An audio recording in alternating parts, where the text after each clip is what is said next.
కలుపుకుంటే అన్ని రాష్ట్రాలు 24 గంటల విద్యుత్తును అన్ని రంగాల వినియోగదారులకు అందించిన ఏకైక రాష్ట్రం తెలంగాణ రాష్ట్రం మాత్రమే అధ్యక్ష. ఈ రోజు కూడా ఇది నేను చెప్పిన విషయం కాదు అధ్యక్ష. నీతి ఆయోగ్ తన state energy and climate index round 1లో 2022లో ప్రకటించిన విషయం అధ్యక్ష. Hours of electricity supply to industry 100 points ఇచ్చింది మనకి. Hours of electricity supply for agriculture also 100 points ఇచ్చింది అధ్యక్ష మనకి. ఇది నీతి ఆయోగ్ ఇచ్చింది. ఇది మేము ఎవరో చెప్పింది కాదు, మా సెల్ఫ్ సర్టిఫికేట్ కాదు అధ్యక్ష. ఇది అదే నీతి ఆయోగ్ ఛత్తీస్గఢ్ సంబంధించి కూడా ఇచ్చింది అధ్యక్ష. ఇండస్ట్రీకి 100 పాయింట్లు ఇచ్చింది, అగ్రికల్చర్కి 66.7 పాయింట్లు ఇచ్చింది. రాజస్థాన్ కూడా ఇచ్చింది అధ్యక్ష. అవర్స్ ఆఫ్ ఎలక్ట్రిసిటీ సప్లై ఇండస్ట్రీకి 100 పాయింట్లు ఇచ్చింది, అగ్రికల్చర్కి 1.7 పాయింట్లు ఇచ్చింది అధ్యక్ష. గుజరాత్ కూడా ఇచ్చింది అధ్యక్ష. ఇండస్ట్రీకి 100 పాయింట్లు ఇచ్చింది, ఎలక్ట్రిసిటీ అగ్రికల్చర్కి 11.4 పాయింట్లు ఇచ్చింది అధ్యక్ష.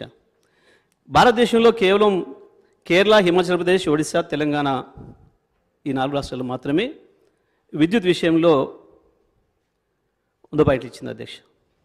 ఇది నీతి ఆయోగ్ ఇచ్చింది, నేను చెప్పుకుంటుంది కాదు. పవర్ జనరేషన్కి సంబంధించి కూడా ఆనాటికి సమైక్య ఆంధ్రప్రదేశ్లో 2014 నాటికి 17,000 మెగావాట్ల విద్యుత్ సామర్థ్యం ఉంటే ఇవాళ తెలంగాణ ఒకటే 18,000 పైన విద్యుత్ సామర్థ్యం కలిగి ఉందనే విషయాన్ని కూడా నీతి ఆయోగ్ 2020లో చెప్పింది అధ్యక్ష, 22లో చెప్పింది అధ్యక్ష.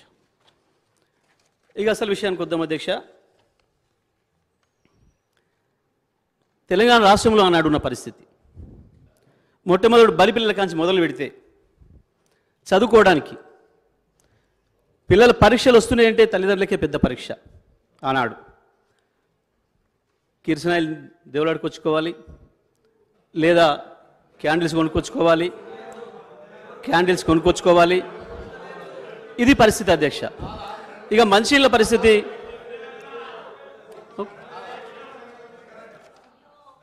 మినిస్టర్ గారు సార్ 2014 నుంచి నిన్న కూడా గౌరవ ముఖ్యమంత్రి గారు, గౌరవ ఉప ముఖ్యమంత్రి గారు, మా సభ్యులందరూ చెప్పారు అధ్యక్ష.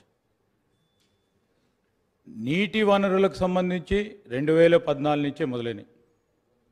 2014 నుంచే మంచినీటి సరఫరా మన రాష్ట్ర ప్రజలందరూ చూసినట్టు, విద్యుత్ సరఫరాకు సంబంధించి 2014 నుంచే వారు మొదలుపెట్టిన ఈ ప్రాజెక్టుల తర్వాతనే విద్యుత్ పరంగా అసలు కరెంటు చూసినట్టు మన ప్రజానికం, అది మొత్తం అంధకారంలో ఉన్నట్టు, మనం సివిలైజేషనే లేనట్టు, వారే వచ్చి మొత్తం తెలంగాణ రాష్ట్రాన్ని కనబెట్టినట్టు. ఈరోజు ఎక్కడ కూడా రాష్ట్రంలో విద్యార్థులు ఎక్కడ కూడా విద్యుత్ పరంగా చదువుకోనట్టు చెప్తా ఉన్నారు అధ్యక్ష. నేను గౌరవ మంత్రి గారిని కోరుతా ఉన్నాను, వారు చేసిన ప్రగతిని చెప్పండి తప్ప 2014 కంటే ముందు ఏ విధంగా ఉందో మేము కూడా చెప్తాం అధ్యక్ష. ఎందుకు మనం రాష్ట్రము ఏర్పడటానికి మనం అందరం కూడా పోరాటం చేసాము, మన అందరికీ కూడా తెలుసు. విద్యుత్ కూడా ఒక ప్రధానమైన అంశం అధ్యక్ష. ఈరోజు వారు నేను ఎందుకంటే మొదలే మాట్లాడుతూ ఉన్న తరుణంలో మీరు ఎప్పుడు కూడా అధ్యక్ష మేము చెప్తా ఉన్నాం అధ్యక్ష, నిన్న డ్రింకింగ్ వాటర్ సప్లై గురించి కానీ ఫైనాన్సెస్కి సంబంధించి కానీ అసలు వారు లేకుంటే అసలు ఈ రాష్ట్ర ప్రజలే అసలు ఏది కూడా చూడనట్టు, ఏది కూడా అనుభవించినట్టు మాట్లాడుతున్నారు అధ్యక్ష. Please try to educate. వారు ఏమన్నారు, మా డీసీఎం గారు లేచి మీ సూచనలు మీ సలహాలు ఇవ్వమని కోరిండు.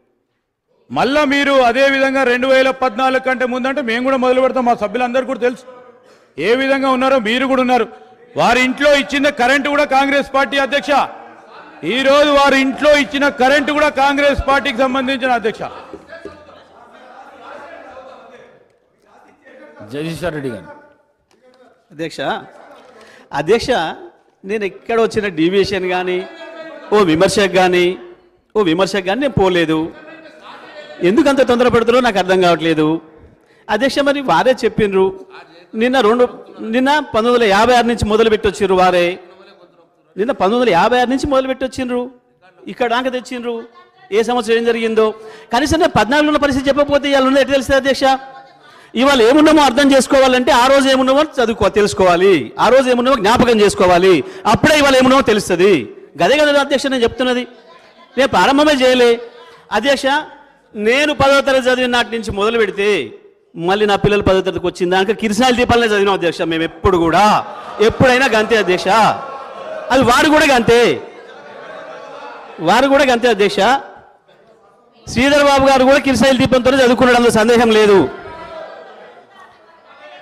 సరే అధ్యక్ష, ఓకే అధ్యక్ష. ఒకవేళ